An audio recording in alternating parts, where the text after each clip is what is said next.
Brava Oven Review, a smart home triumph that takes the fun out of cooking. Who it's for? This is the question that's defined Brava since its launch last year. The person who will get the most from the Brava Oven should relate to at least two of three things: a desire for more control over what they're eating, a lack of interest in learning how to cook themselves, and a dearth of time or patience. It's not for someone who enjoys the act of cooking, and it's definitely not going to show you how to cook. But the Brava Oven effectively turns out solid meals in a simple, timely manner. Unlike June, Tavallo, or other ovens, smart or not, Brava can prepare meals with multiple parts and cook times simultaneously. Brava marketing materials describe the machine as the art of cooking, streamlined. This is accurate. Using one feels the Jetsons might have used, log what you want to cook into the machine and out it comes. It feels, and is, mathematic. If you can stomach the cost and are happy pretty good food that's ready really fast, it's worth considering. If you enjoy the act of cooking, you can likely skip smart ovens altogether without much pause. Set 10-in-1 touchscreen countertop smart oven. A personal favorite, the Brava Smart Oven functions as an oven, toaster oven, slow cooker, steamer, air fryer, dehydrator, frying pan, sous vide, and grill. Phew! Thanks to pioneering light technology, it can cook a whole meal in minutes, with precise heat that cooks each ingredient to its perfect doneness, all at once. The best part?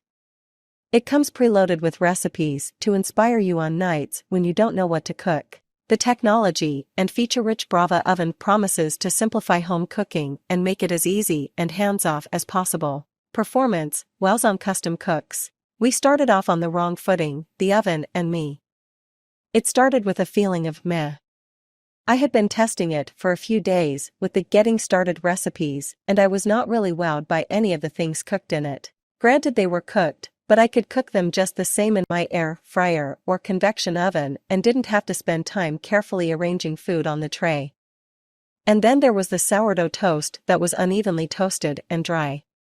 Bacon was chewy even though I set it to crisp.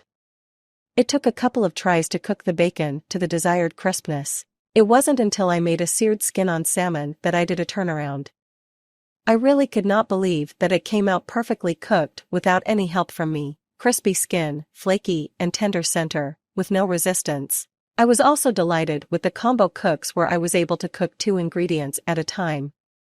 On 2 tray cooks, I cooked shrimp on one tray and warmed pre-cooked tortillas on the other, and the icing on the cake was the 3-zone cooks, especially the salmon with asparagus and cherry tomatoes. The oven truly wowed me with the custom cook function. I was able to add my own recipes, decide the cook times and the power settings for each zone, and go from there. That, with the ProCook function, makes the oven a lot more customizable. The other big wow factor came in the form of being able to add customization to just one zone and leave the others as they were. After I finished cooking chicken and broccoli, I wanted the broccoli more seared. I was able to set the touch-up only for the zone where broccoli was and leave the chicken on the tray in the oven without fear of overcooking it. There is a learning curve to using the oven, and you have to learn to cook by zones and carefully place food in each zone. As I tested the oven over many weeks, I realized my main frustration is with the pre-programmed recipes and not the oven itself. Some of them were written for Brava's meal prep service, and while Brava no longer provides the meal kits, the recipes are still in the system. The other letdown is that recipes are also mostly bland. There are a few recipes that try to bring in global cuisine like sesame chicken, orange chicken, Korean chicken wings, bulgogi, tikka masala, tacos, fajitas, enchiladas, and a few more, but most other recipes are basically bland. Adding any additional spices or herbs to the food being cooked from a pre-programmed recipe resulted in burning the spice. I had to customize some recipes that I was trying for the first time. This is a good thing and a bad thing. It's good because the machine learns how you like your food to be cooked and you have the option to save the customization. It's bad because the oven is supposed to produce at least a decent result to begin with. The sesame chicken recipe I tried ended with really tough and dry chicken the first time. On my second try, I stopped the oven midway during the cooking, turned the chicken to cook on the other side, and reduced total cooking time. The resulting sesame chicken was much better. Chicken recipes with the temperature sensor inside the protein fared a lot better than the ones without. For air frying and dehydrating, Brava uses hot air circulation.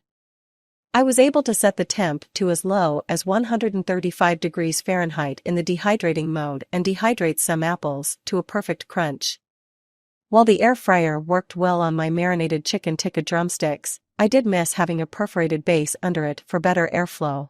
Retailing for about $1,300 for the starter set, this is not an oven for everyone. However, if you are looking to save time and eat more homemade meals, it is worth the investment of both the time you spend learning to use the